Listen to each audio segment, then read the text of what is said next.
Welcome to episode 39 of the Tax Professionals podcast. This episode is all about how to pass the ATT and CTA CBEs with Lisha Boothman, this episode's guest. Welcome to the Tax Professionals podcast, the podcast dedicated to helping you improve your tax career. Here's your host, Jack Bonehill. Picked up my law CBE book, motivated to take another exam off the list. I've been finding the content interesting. It was giving context to tasks I've been doing at work, particularly where I've been using case law and legislation, and I wanted to learn more on the other topics too. But I'd realised I'd left it too long. Too long since I last studied the material to when I picked it back up. There's probably a 3-month gap. I had to go back and refresh the early chapters. My approach had not been time efficient. Lisha, on the other hand, was super unfortunate. She'd been studying to resit her final CTA exam, looking forward to becoming CTA qualified. She wanted to sit the exam in November, only a few months away. But then she realised the almost impossible task ahead of her. Her previous passes had expired, and she needed to repass 2 CBEs in 5 weeks to sit the exam in November. Her approach had to be efficient, and it was. She amazingly passed both the CBEs. In this episode, Lisha shares her secrets to how she did it, and we both share numerous tips to help you pass the CBE exams. In this episode, Lisha shares her secrets to how she did it, and we both share numerous tips to help you pass the CBE exams, from study approach to memorisation techniques. At around 6 minutes 30, we compare the written papers to the CBEs and discuss the key information that you need to know about the CBEs, including the type of questions. We then talk about the options for tuition at roughly 18 minutes 45. You'll hear about our suggested way to learn the material, memorisation techniques and ways to keep motivated at roughly 24 minutes. Lisha's last piece of advice on how to pass the CBEs starts at around 41 minutes 30. All of these timings can be found in the details section of the episode in your podcast app or in the show notes, which can be found at thetaxprofessionalspodcast.com/TTPP39. You can also download a supplementary tip sheet for passing the CBEs by heading on over to thetaxprofessionalspodcast.com/CBE tips. Specific episodes on each CBE will follow this episode. The release dates are to be confirmed, so sign up to the email notifications to be notified when they go live by heading on over to thetaxprofessionalspodcast.com/subscribe.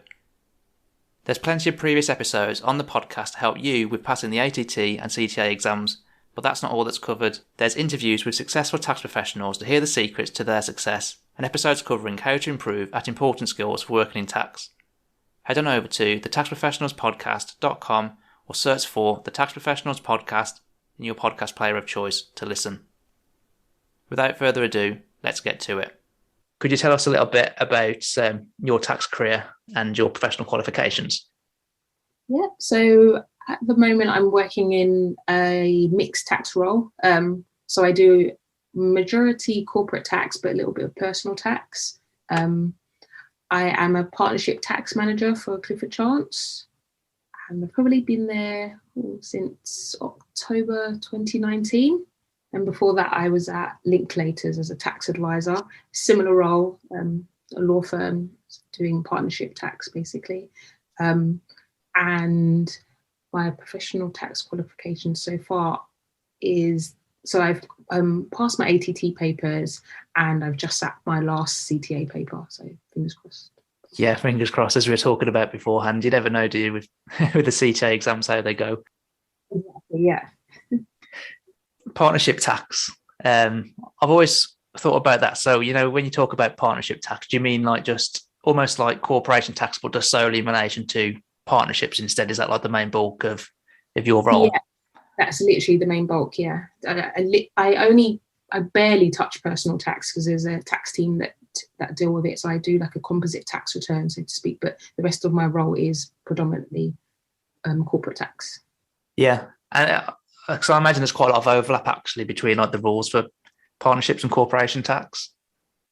Yeah, roughly. I mean, it's because a partnership, well, this particular partnership has several corporate companies, so to speak. So I guess that's where my main focus is. But with the partnership tax, it's just like filing a partnership tax return, and helping the partner tax team to deal with individual partners' tax returns and queries, really.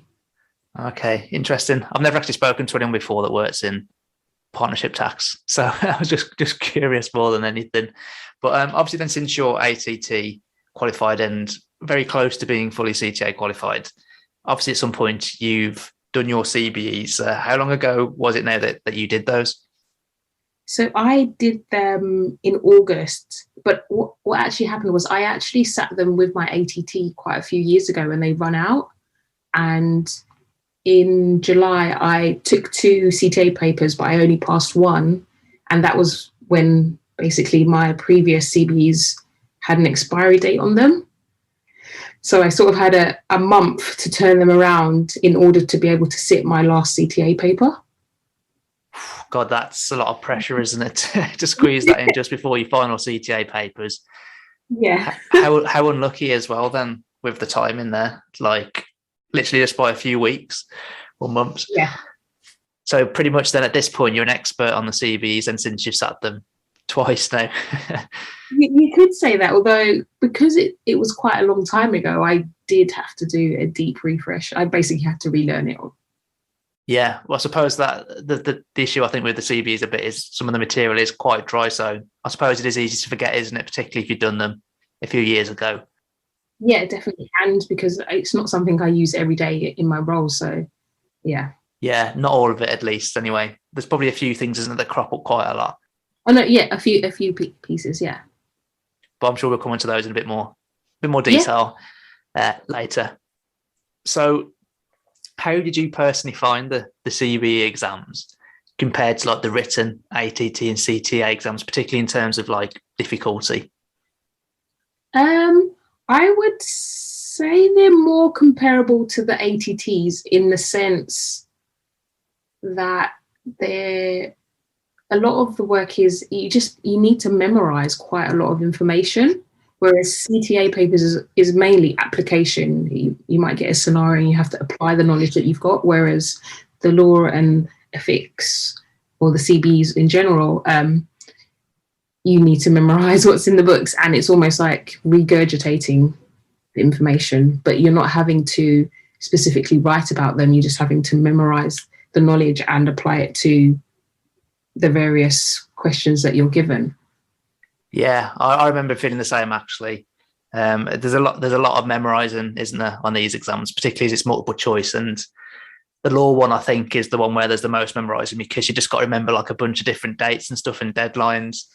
So yeah. I think that is you need a different approach to studying, don't you, for that really, as opposed to applying it as you do with like the CTA exams. Yeah, definitely. Is there any of the particular CBEs that you found the most difficult, or would you say that they're all similar? I think I found law slightly more difficult than ethics, just because of the sheer volume of material, and because ethics to me, I guess it's to do with I found it easy to apply because I think it's more, I found it more moral based, if you know what I mean. Yeah. Is this right or is this wrong? Yeah, I know exactly what you mean, because I joke about that with my colleagues all the time in my team, because if you've got any moral compass, you should be able to probably get like 50% of them right anyway. But saying that, actually there are some questions actually that don't fit into that like common sense category at all as well. But the law, I think the law was more difficult for me as well, just because there was so many different facts that just seemed to be like so arbitrary, and like you couldn't really like link them to anything really. Like there's not really much context for it. So that, as you say, there is a lot of memorization in it. So actually, I'll come back to the memorization and kind of techniques around that later, because I think it's a good thing to bear in mind, just because it is so key, I think, with these CBE exams. So in terms of the CBEs then, what do you think are like the key things that a student needs to know who's going into like sit these exams? Key things to know, I'd say, I know it's time pressured, but take your time and read what they're actually asking you, because sometimes with these multiple choice questions, the answers that are on the screen are all quite similar, bar maybe a word or two. So it's quite easy to misread something or pick the wrong one, even though you might know what you want to answer. Some of them are quite similar. So I definitely say read carefully. Yeah, as is always the case in all exams. But what about in like terms of like the pass marks and things like that? Like almost like not the techniques you need to actually pass the exam, but like the key information that you need to know about, because you almost need to like aim for these things. Yeah, so the pass mark is 60% on the law and the ethics. They're an hour long, and you can either sit them in an exam center, or now you can actually do them remotely. And I did mine remotely. I found that I did think about sitting them in the center, but I found that there was a lot more appointments available remotely, and you're able to be in the comfort of your home. But beforehand, you do have to prep your room quite a lot. So I had to cover, if I had something in the background, I had to put maybe like a white sheet over it just so there's nothing there. And the checks that you do, they like to check everything basically. But other than that, I found it really a lot more relaxed than in the center. I didn't actually know until literally when I was preparing for this episode, actually, that you could now sit these at home as well. Then, so what do they actually do in terms of like checking your room? Then you said about putting like the white sheet up and stuff. Like what else do they check? Yeah, so I had to show under my desk, under my chair, I roll my sleeves up, pockets, trouser legs, show them the ceiling, and do a 360 of the entire room just to make sure no one's there. That's actually quite funny, isn't it? You could have like an earphone an earplug into something, couldn't you? Where you got like someone talking to you. They checked my ears. They checked my glasses as well. I had to take my glasses off and like show them to the camera just to make sure there's no funny little mechanisms in there or anything. Yeah. I suppose they can never be 100% sure, can they, that people aren't cheating? But it's quite amusing the things that they do. I mean, what are you going to have on your leg that you can look at part way through an exam? I don't know. And also, obviously, because there is an invigilator, there's someone watching you. So, I'm not sure. And one of the rules was, try not to read the questions out aloud because they want to make sure that maybe you don't have something in your ear. Okay. And I tend to do things like that, like read it out so it makes sense in my mind, but I just kind of mumbled to myself. Yeah, that is a bit weird. So you actually had to have your camera on then the whole time by the sounds of it, and like be watched to make sure you weren't cheating. So have they actually made these open book then, like they have the other exams now, the written papers? No, so they're still they're not open book. So when they're checking your desk, obviously they want to make sure there's no notes or anything there, kind of thing. So, yeah. Interesting. It's different to when I did it, because back in the day they were all sat in the exams halls that you mentioned about, or not exam halls, they're more like computer rooms, aren't they? Really? Yeah, I remember actually just before I sat it, there was a massive downpour of rain, and the centre I was sitting in had a massive leak to the point that the computer room was deemed unsafe to be in. So mine actually got cancelled the first time round, and I had to go back a different time, which was a bit annoying because obviously when you prepare for an exam, you're kind of all ready for that day, aren't you? And then you have to go back and like refresh and make sure you're still ready for it in a couple of weeks' time. But you won't have the same problem when you're doing it from home, apart from the fact you have to show them your leg beforehand. Yeah, exactly. So you kind of mentioned this already as well. You've alluded to it a bit. So multiple choice is kind of the way that the questions are in the exam. Yeah. So I suppose what type of multiple choice questions could there be? Because obviously there's the ones where you can like choose just one answer. Is there any kind of like variations of that? Yeah. So there's that option. There's an option where there might be a sentence and you need to pick multiple responses to fill in those gaps. So it might be two particular phrases that you might need to put in, or whether something is true or false. You might have two statements. You have to put one in true or one in false, or put them both in either or. There's a drag and drop option. And although they showed me in the example, there was like a select from a list, but I didn't actually have that in either of my exams. So on all of these, and so some of them are multiple response, whether you have to tick kind of multiple boxes, is it still 1 mark per question, or is it one like per box you write that you tick? Nope. So it is one. So you have to get the complete answer. So you have to get both of them right, basically, to get the full mark. And there's no half marks. Yeah, which obviously must make it a little bit more difficult than. Yeah. Yeah. You might be sure about one, but unsure about the other ones. You're like, oh.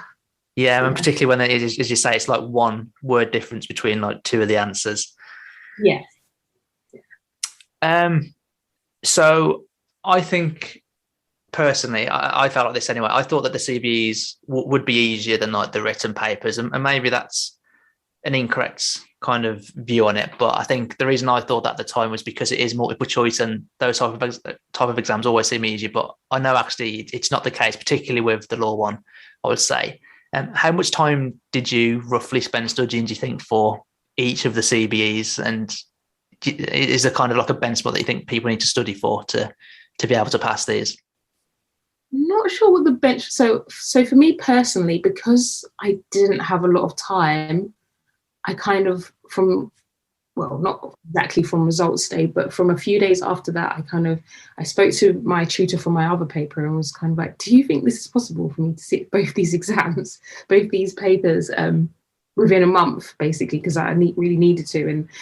And they were kind of like, yes, if you apply yourself. So I split my time that I had left. So I did about 2.5 weeks of studying for each CBE. And it was very intense. I'm not sure I recommend it, because it was literally where I was still working. I didn't have any time off, so it was literally every evening and the entire weekends leading up to it. Yeah, it was full on. It was really cool. So every single night after work, you would come home and study? Well, because I was still working from home, that was a benefit. Yeah. But yeah, literally, as soon as I logged off, it was straight to CBEs and chapters. Yeah. So on that note, then, actually, because I think a lot of people find it hard to like log off on time from work, let's say when their hours are officially finished. Yeah. Did you kind of manage to do that then in this kind of intense period where you knew you had to kind of do a certain amount of studying in a short amount of time? Yeah, I had to, because basically the way I do work better under pressure. So I set myself a specific amount of chapters that I needed to get through each night. And in order to do that, I had to log off on time, have something to eat, have a break away from the computer screen, and then dive into the books. How did you manage that from like your work perspective then? How did you kind of make it okay to do that each night? Did you have to agree it with someone, for example? I gave my manager the heads up, and I used to log on, or I actually log on a bit earlier anyway in general. So long as I'm on earlier and kind of get through my work, then it was fine, really. I just managed my time. Yeah, and just made sure that. So that's the thing, isn't it? As long as you tell someone that you need to log off at a certain time because of X, Y, and Z, then you've almost like managed the expectation, haven't you? So they know that you're going to have to log off early. And I suppose it means then that they can help spread the workload across the team better as well. Yeah, exactly that. So if you were, really, actually, I think you did that in quite a short period of time. I think I studied for mine probably over like 2, maybe 3 months. I kind of did it slowly, and you the complete opposite for me, to me. And I would probably recommend that. It gives you more time to absorb the information. Yeah, do it in a different way. But at least what you have done is you had to be effective with your time, didn't you? Which I think is really important when it comes to doing any of the ATT and CTA exams, just because the lack of time we have outside of work as well. Yeah. So I think you're going to have some nice tips for us there when we come on to that in a little bit. So how did you personally study for these CBEs then? I mean, did you have like a study provider, for example? Did you do it all distance learning? What approach did you have for it?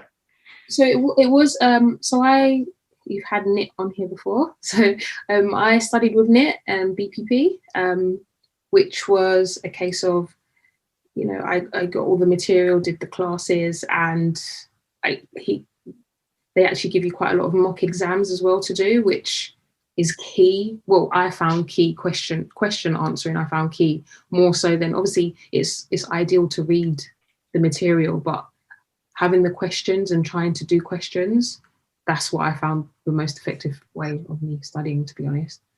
So with kind of doing it with NIT then, so what did you do then? Did you go to a classroom? Was that like with online webinars? How was that done? It was remotely. So yeah, I don't think I've been in a classroom. I can't tell you the last time I was in a classroom before. Yeah, everything seems to be remote these days. So yeah, it was remote. So did they have like webinars or anything, or was it all by like just reading the books that they that the ATT and CTA provide? Yeah, so they have classes and then also the books and study notes as well that they provide. But the books were obviously from the CIOT website. And then, yeah. So I'm intrigued then actually, because obviously there's a lot of material in those books, and I imagine there's not that many classes. It's more of like a summarized class, but I personally I felt like I had to read the books as well, because I felt like I might be missing something out. Yeah. Yeah. It's like, is this too summarized? Yeah. Did they go through then like a summary of every single chapter, or did they like pick out the key ones and give you summaries of those? Yeah, so they gave summaries of all the chapters and went through the key ones. Yeah. Yeah. So they did actually still manage to go through everything, although it was kind of at a higher level. Yeah. If I remember rightly, though, actually, isn't there like a summary at the end of each chapter in the books as well?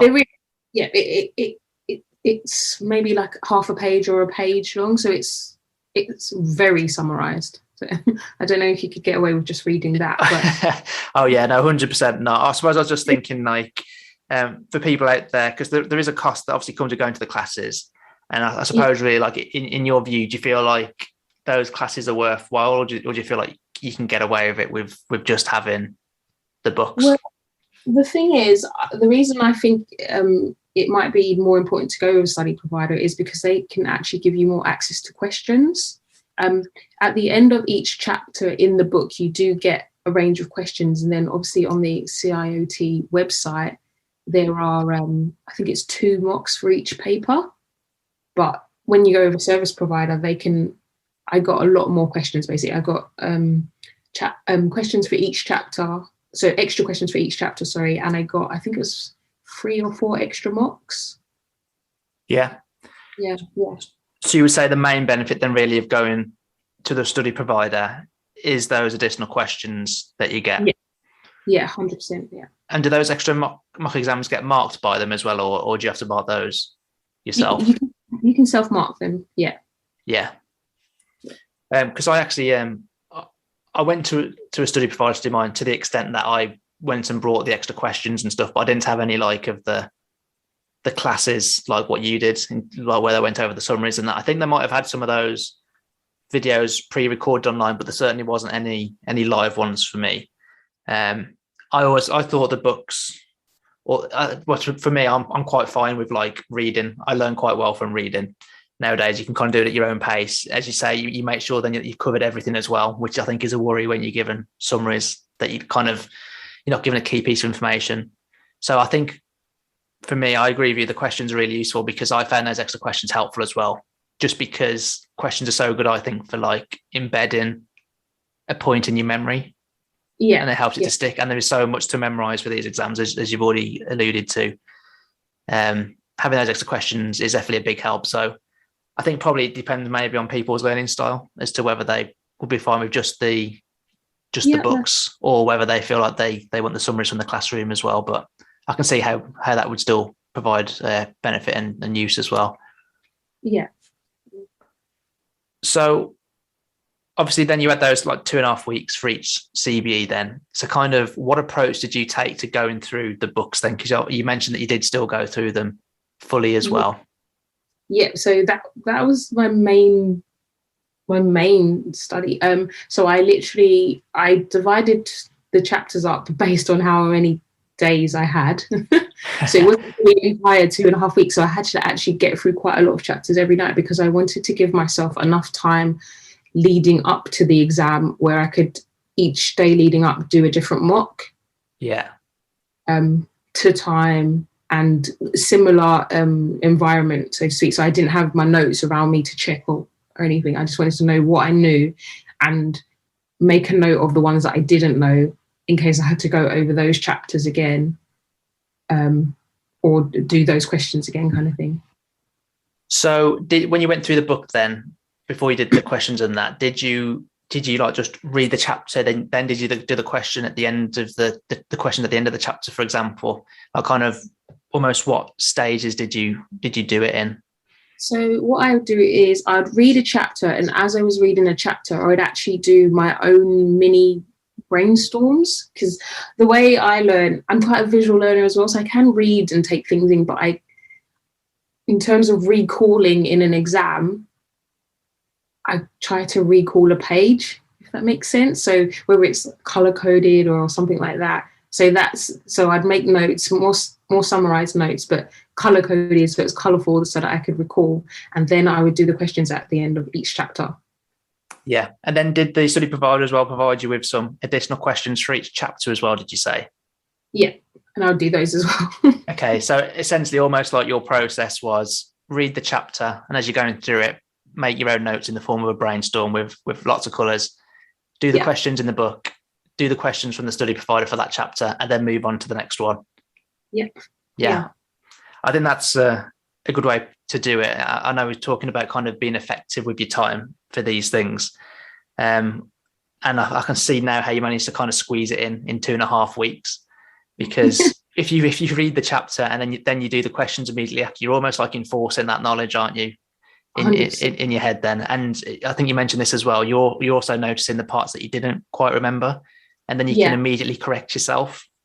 So that's seems like such an effective way to do this, particularly if you're time constrained like you were, because, well, I think just reading sometimes it doesn't really sink in per se, or it's easy to forget it. But as soon as you've done that question on it once, then you feel like it sticks in your mind for a long time then. Yeah, because that's the thing. Sometimes you are reading, and where there is a lot to get through, particularly with law, I do sometimes when I am reading find myself just reading and not taking things in. So that's why it helped when I was making my kind of brainstorms as well. And then, like you said, applying the questions straight away and having my own, I think Nick calls them like watch out lists, but I would have a watch out list of things where I needed to kind of make sure I'm picking up on this, or if there was something I was unsure on, I had quite a few of those lists. Yeah. Well, I'm sure they start quite big when you first start doing it, and then as you get closer, exactly. they get a bit shorter, don't they? Yeah. But no, I think you're right as well to point out actually about like it's hard to just take in the information when all you're doing is reading, and the brainstorm if you're almost taking that learning from what I would probably call passive learning, where you're not really having to apply much effort because you're just reading, to making it active, where you're actually like playing an active part in almost digesting what you're learning as you're learning it, because then you're like regurgitating it out, aren't you, in your little summary on your brainstorm. And into my own kind of a sentence that makes sense to me. Yeah, exactly. Well, that's actually like the best thing to do it, isn't it? Because if you can reword something in your own words, then it shows that you've understood it. Yeah, you've fully taken it in at that point.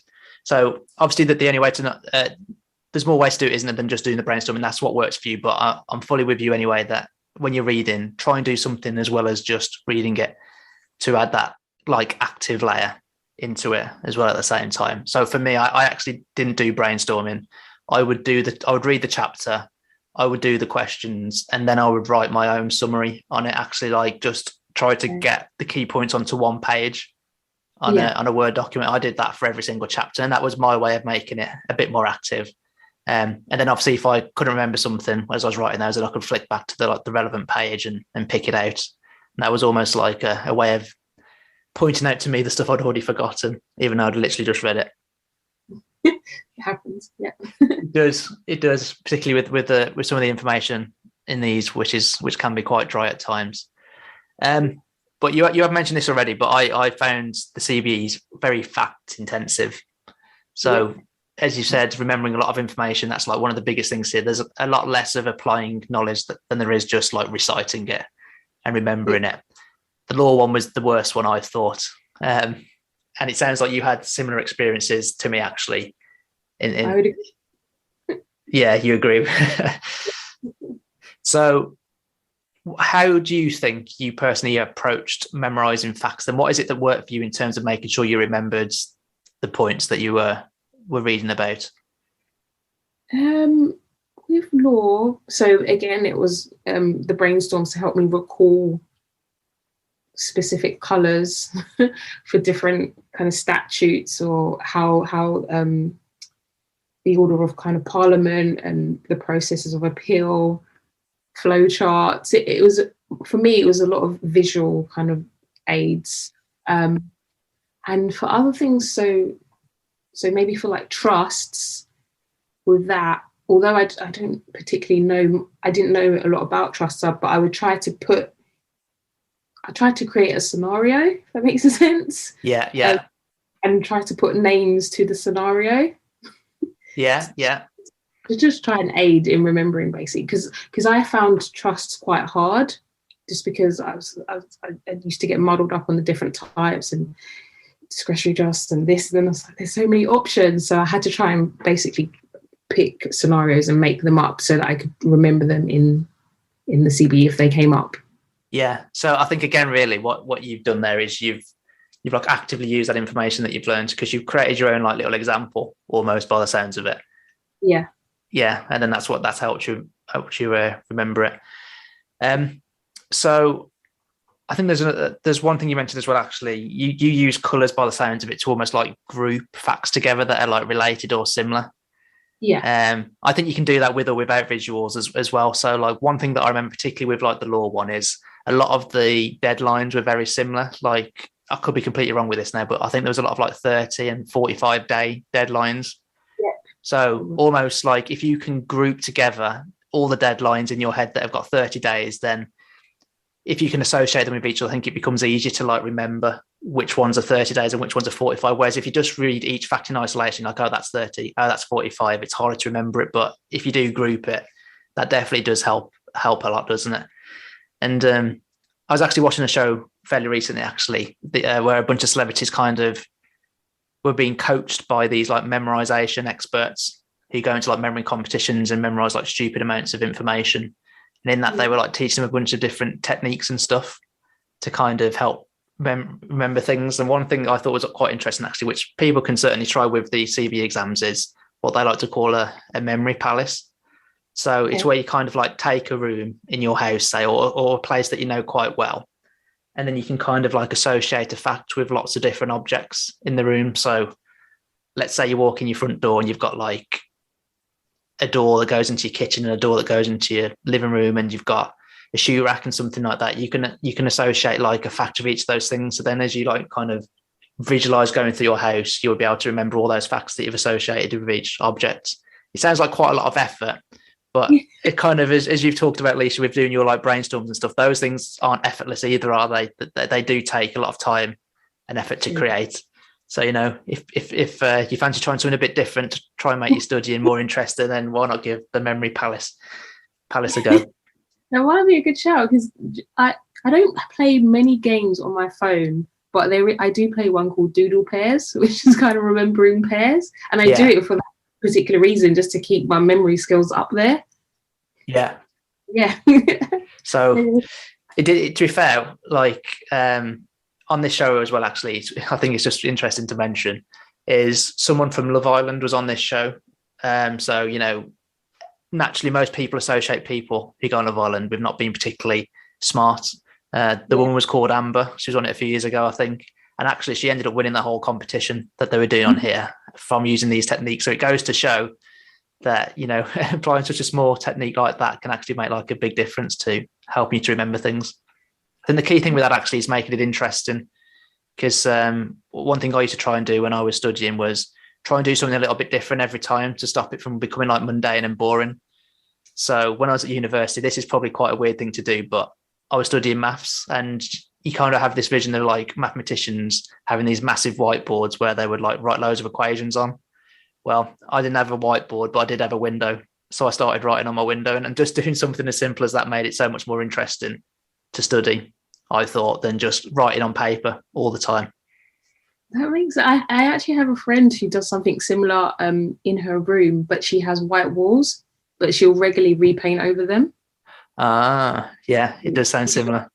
Yeah, when she's working on different projects, she'll literally use her room, and she'll use like, I don't know if it's a Sharpie, but something like that, and she'll draw kind of like visual aids and whatnot, and then once that project's finished, she'll repaint over it.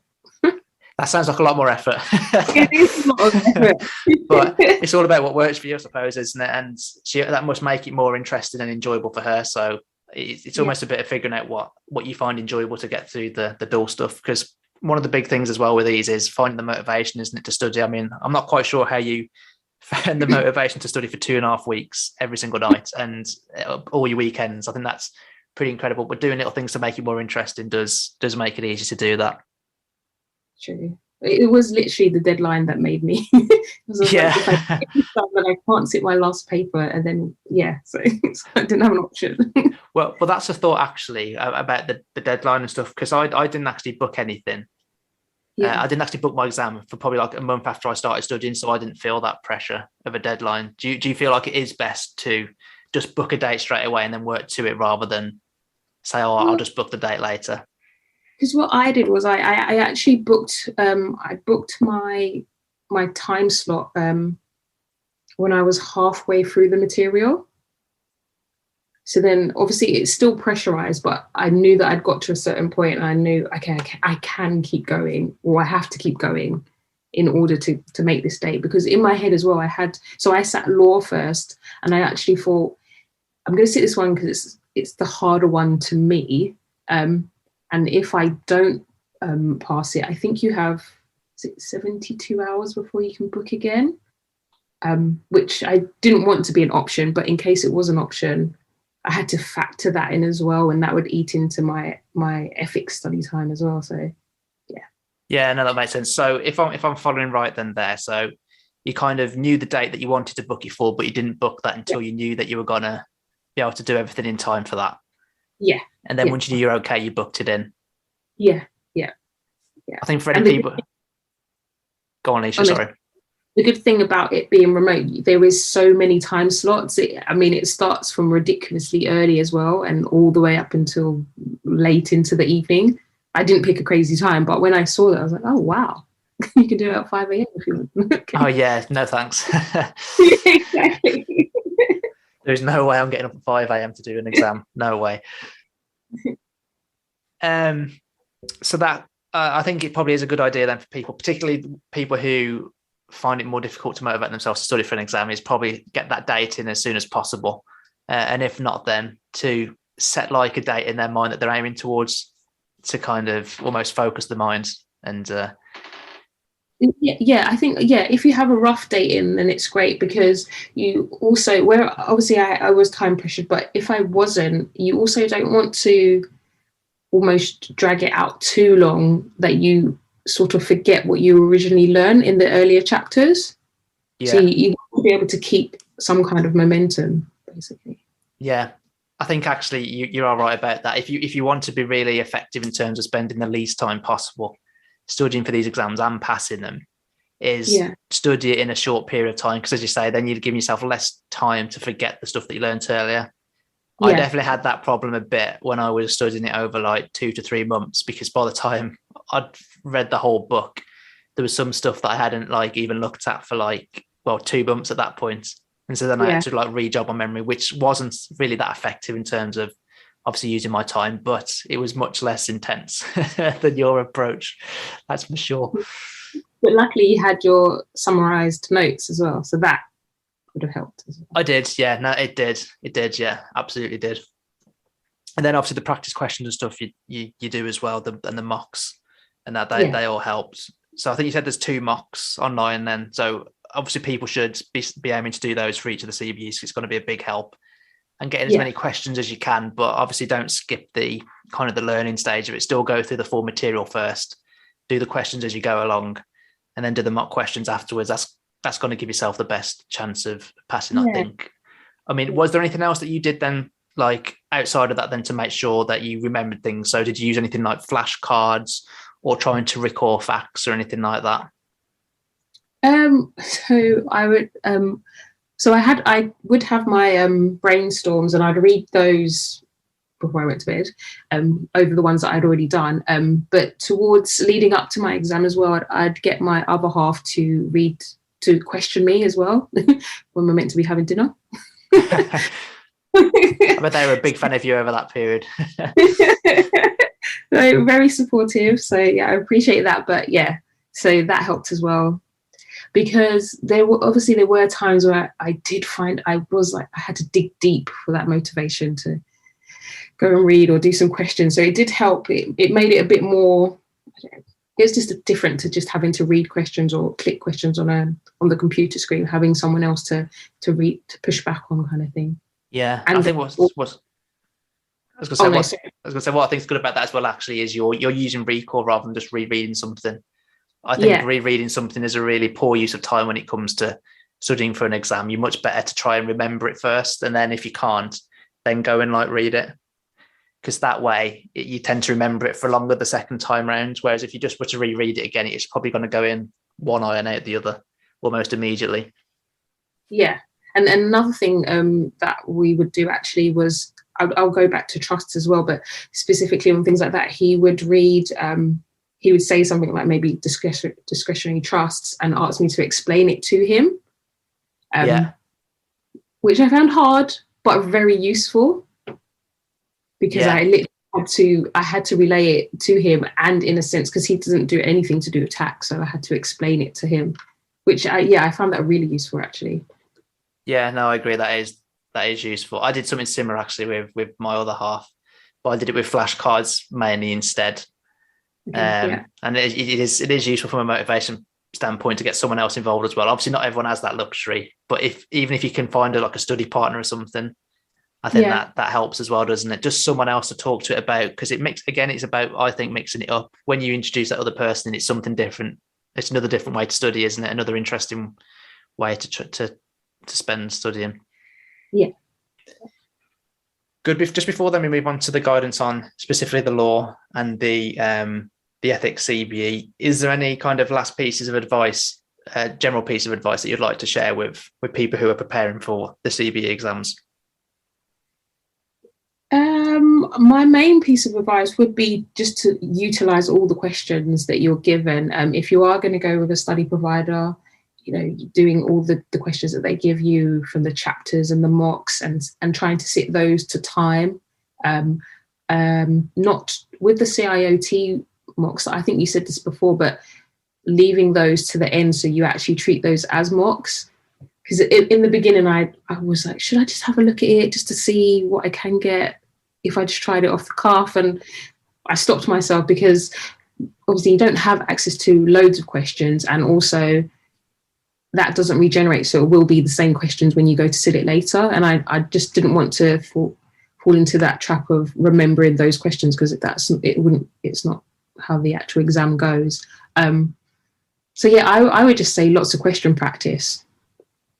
Yeah, I think it's a good point actually, is to resist looking at the mocks and stuff, particularly because you haven't got many of the questions. As soon as you look at them, you've almost biased your studying, because when you're then reading through the material, you're going to be almost looking for those facts maybe at the expense of other ones, and that's just it's not a smart thing to do, is it? So I'm fully with you. Do the studying first, make sure you know the material, and then use the mocks, because otherwise you're gonna not get the full benefit out of those mocks, and then it's just a little bit of a waste. So yeah, fully with you. It's a good point, that, Lisha.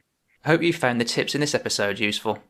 You can download the supplementary tip sheet for passing the CBEs by heading on over to thetaxprofessionalspodcast.com/CBE tips. Specific episodes on each CBE will follow this episode. The release dates are to be confirmed, so sign up to email notifications to be notified when they go live by heading on over to thetaxprofessionalspodcast.com/subscribe. There's plenty of previous episodes on the podcast to help you with passing the ATT and CTA exams. Links to popular ones will be in the show notes, but that's not all that's covered. There's interviews with successful tax professionals to hear the secrets to their success, and episodes covering how to improve and important skills for working in tax. Head on over to thetaxprofessionalspodcast.com or search for the Tax Professionals Podcast in your podcast player of choice to listen. All of the links mentioned in this episode, plus the specific CBE episodes once released, can be found in the show notes for this episode at thetaxprofessionalspodcast.com/TTPP39. But that's it for this episode. I hope you liked the episode and have taken away some useful points to help you to progress, develop and improve your tax career. Until next time.